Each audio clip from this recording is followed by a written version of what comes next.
ॐ ह्रीं श्रीं ॐ सिन्तम् अन्त्यम् अन्धं क्यं सुम्मं सुञ्चं त्वं संक्षिं संकं संतं मुङ्किं तं भं त्वं जं त्वं विं जं सुङ्किं स्वं चं सिं स्मं शं मं तं विं सं तं तं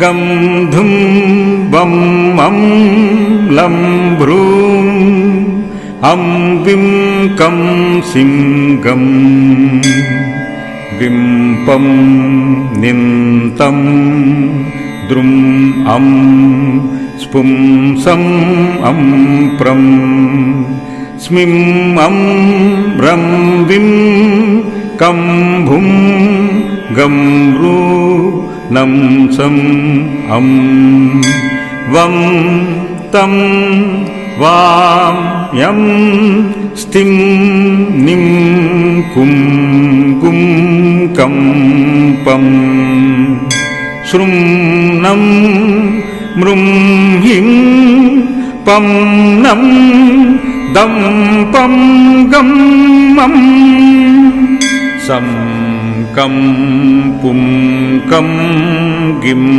सं कं सं ऐं क्रीं सौः केयीला ह्रीं हसकलह्रीं सकलह्रीं ह्रीं श्रीं ॐ नमः शिवायेति च मस्तकं मे सदावतु ॐ ह्रीं श्रीं क्लीं शिवायेति स्वाहा नेत्रे सदावतु ॐ ह्रीं श्रीं हुं शिवायेति नमो मे पातु नासिकाम् ॐ नमः शिवाय शान्ताय स्वाहा कण्ठं सदावतु ॐ ह्रीं श्रीं हुं संहारकर्त्रे स्वाहा कर्णौ सदावतु ॐ ह्रीं श्रीं पञ्चवक्त्राय स्वाहा दन्तं सदावतु ॐ ह्रीं श्रीं महेश्वराय स्वाहा चौदरं पातु मे सदा ॐ ह्रीं श्रीं क्लीं त्रिनेत्राय स्वाहा केशान् सदावतु ॐ ह्रीं ऐं महादेवाय स्वाहा वक्षः सदावतु ॐ ह्रीं श्रीं क्लीं ऐं रुद्राय स्वाहा नाभिं सदावतु ॐ ह्रीं ऐं श्रीं ईश्वराय स्वाहा पृष्ठं सदावतु ॐ ह्रीं क्लीं मृत्युञ्जयाय स्वाहा भ्रूश्च सदावतु ॐ ह्रीं श्रीं क्लीं ईशानाय स्वाहा पार्श्वं सदावतु ॐ श्रीं क्लीं ईश्वराय स्वाहा उदरं पातु मे सदा ॐ श्रीं क्लीं मृत्युञ्जयाय स्वाहा बाहुः सदावतु ॐ ह्रीं श्रीं क्लीं ईश्वराय स्वाहा पातु करौ मम ॐ महेश्वराय रुद्राय नितम्बं पातु मे सदा ॐ ह्रीं श्रीं भूतनाथाय स्वाहा सर्वं सदावतु ॐ सर्वेश्वराय सर्वाय स्वाहा सर्वं सदावतु प्राञ्चामा पातु भूतेश आग्नेयां पातु शङ्करः दक्षिणे पातु मां तु द्रोणैरुत्वां स्थाणुरेव च पश्चिमे खण्ड परशुर्वायव्यां चन्द्रशेखरः उत्तरे गिरीश पातु ईशान्यामास्वरस्वयम् ऊर्ध्वे मृडः सदा पातु अधो मृत्युञ्जयः स्वयं जवेस्तते चान्तरिक्षे स्वप्ने जागरणे सदा पिनाकी पातु प्रीत्या भक्तं सद्भक्तवत्सलः इति ते कवचं वत्सले वचं परमाद्भुतम् इति ते कवचं वत्सले वचं परमाद्भुतम् इति श्री पञ्चाक्षरी दिव्यशताक्षरी महाकवचं सम्पूर्णम्।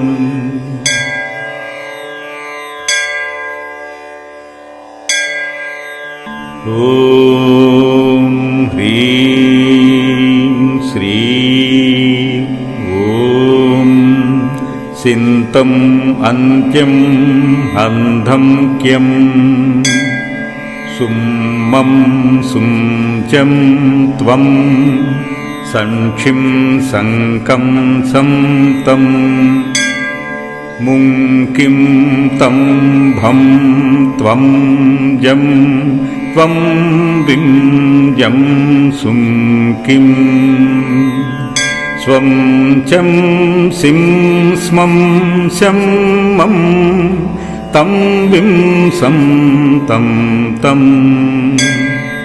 गं धुं बं मं लं भ्रूं अं विं कं सिंगं विं पं निन्तं द्रुं अं स्पुं सं अं प्रं स्मिं अं रं विं कं भुं गं रू नं सं अं वं तं वां यं स्तिं निं कुं गुं कं पं श्रुं नं मृं हिं पं नं दं पं गं मं सं कं पुं कं गिं सं कं सं ऐं क्रीं सौः केयीलाह्रीं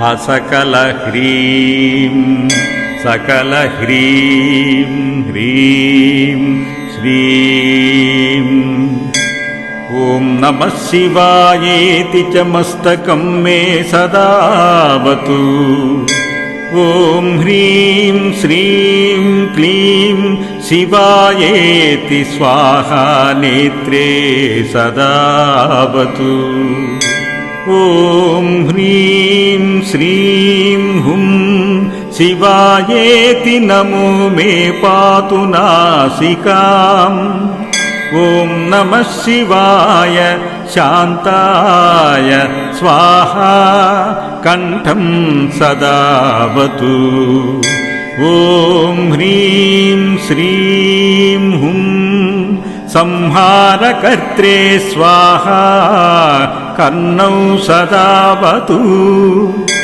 ॐ ह्रीं श्रीं पञ्चवक्त्राय स्वाहा दन्तं सदावतु। ॐ ह्रीं श्रीं महेश्वराय स्वाहा चौदरं पातु मे सदा। ॐ ह्रीं श्रीं क्लीं त्रिनेत्राय स्वाहा केशान् सदावतु। ॐ ह्रीं ऐं महादेवाय स्वाहा वक्षः सदावतु। ॐ ह्रीं श्रीं क्लीं ऐं रुद्राय स्वाहा नाभिं सदावतु। ॐ ह्रीं ऐं श्रीं ईश्वराय स्वाहा पृष्ठं सदावतु। ॐ ह्रीं क्लीं मृत्युञ्जयाय स्वाहा भ्रूश्च सदावतु। ॐ ह्रीं श्रीं क्लीं ईशानाय स्वाहा पार्श्वं सदावतु। ॐ श्रीं क्लीं ईश्वराय स्वाहा उदरं पातु मे सदा। ॐ श्रीं क्लीं मृत्युञ्जयाय स्वाहा बाहुः सदावतु। ॐ ह्रीं श्रीं क्लीं ईश्वराय स्वाहा पातु करौ मम। ॐ महेश्वराय रुद्राय नितम्बं पातु मे सदा। ॐ ह्रीं श्रीं भूतनाथाय स्वाहा सर्वं सदावतु। ॐ सर्वेश्वराय सर्वाय स्वाहा सर्वं सदावतु।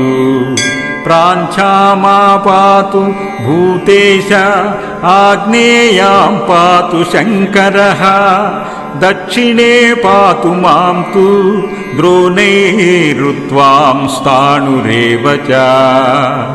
पश्चिमे खण्ड परशुर्वायव्यां चन्द्रशेखरः उत्तरे गिरीशः पातु ईशान्यामास्वरः स्वयम्। ऊर्ध्वे मृडः सदा पातु अधो मृत्युञ्जयः स्वयं। जवेस्तते चान्तरिक्षे स्वप्ने जागरणे सदा। पिनाकी पातु प्रीत्या भक्तं सद्भक्तवत्सलः इति ते कवचं वत्सले वचं परमाद्भुतम्। इति ते कवचं वत्सले वचं परमाद्भुतम्।